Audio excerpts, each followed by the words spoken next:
Assalamualaikum warahmatullahi wabarakatuh. Selamat berjumpa kembali di Mitanis Channel. Pada video kali ini kita akan membahas tentang networking capital gains dan terminal value. Networking capital gains adalah modal kerja yang dibutuhkan untuk operasional perusahaan dan biasanya dihitung dengan selisih antara aset lancar dan utang lancar. Untuk lebih jelasnya, mari kita mulai.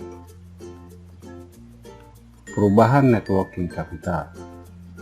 Karena semua pendapatan belum tentu kas masuk.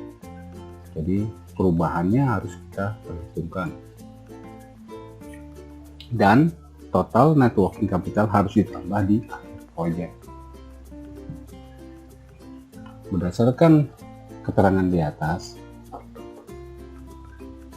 maka kita akan membuat contoh dari perubahan networking capital. Ini perusahaan membutuhkan networking capital sebesar 20.000 di tahun 0. Di bawah ini adalah networking capital dari tahun pertama dan kelima.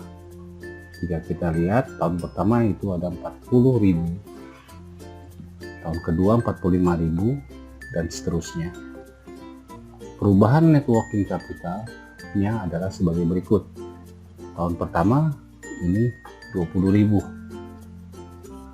tahun kedua min 20.000, tahun ketiga min 45.000. Dari manakah angka 20.000 ini? Angka min 20.000 ini berasal dari 20.000 modal networking capital di tahun ke-0 dikurangi oleh networking capital di tahun pertama sama 5.000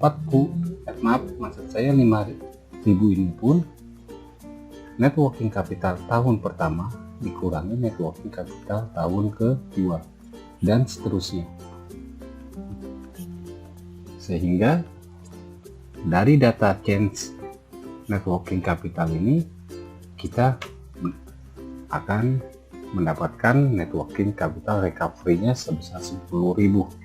Dari manakah 10.000 ini? 10.000 dari penambahan seluruh networking capital perubahan ini. Jika kita gabungkan, tabel tersebut akan berbentuk seperti ini. Jadi total networking capital tahun 0 adalah min 20, tahun pertama min 20, tahun kedua min 5.000, tahun ketiga 15.000, dan seterusnya. Itulah pelajaran tentang networking capital. Dan untuk selanjutnya kita masuk tentang terminal value atau service value. Terminal value atau service value itu sama saja, hanya beda penyebutan.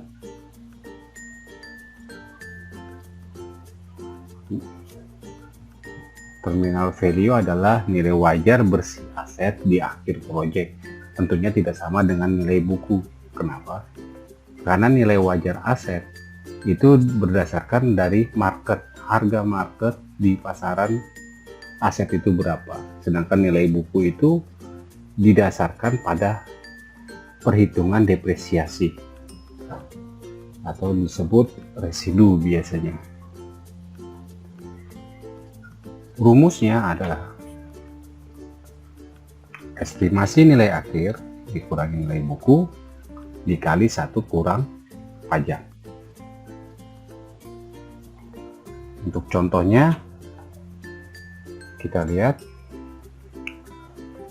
harga aset di tahun ke-0 dibeli sebesar 500.000. Umur aset 5 tahun. Harga jual di akhir proyek ini diestimasikan sebesar 50.000 dan pajak 25%. Kita berasumsi mempergunakan straight line dan residunya adalah 0, sehingga nilai buku dari akhir proyek adalah 0.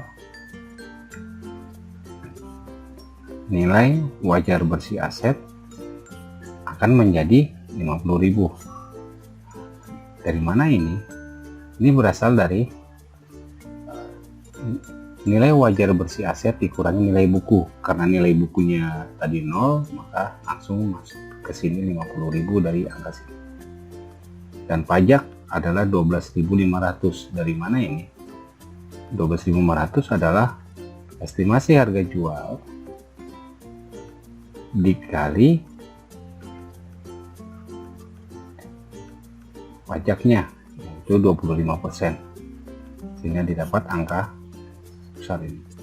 Sehingga selanjutnya kita mendapatkan terminal value sebesar 37.500. Jika kita gabungkan dalam bentuk tabel, maka tahun ke-0 ini 500.000 dan terminal value after tax itu sebesar 37.000. Dengan menggabungkan informasi-informasi yang kita dapat sebelumnya, maka didapatkan adalah operating cash flow sebesar 110 dan seterusnya. Change net working capitalnya itu besar ini, dan capital spending itu besar ini, sehingga total project cash flow adalah 520 di tahun ke-0, tahun pertama 90, tahun kedua 114, dan seterusnya. Dan pada pertemuan berikutnya kita akan belajar bersama bagaimana menghitung WACC, NPV, payback period, IRR, dan profitabilitas indeks. Demikian, wassalamualaikum warahmatullahi wabarakatuh.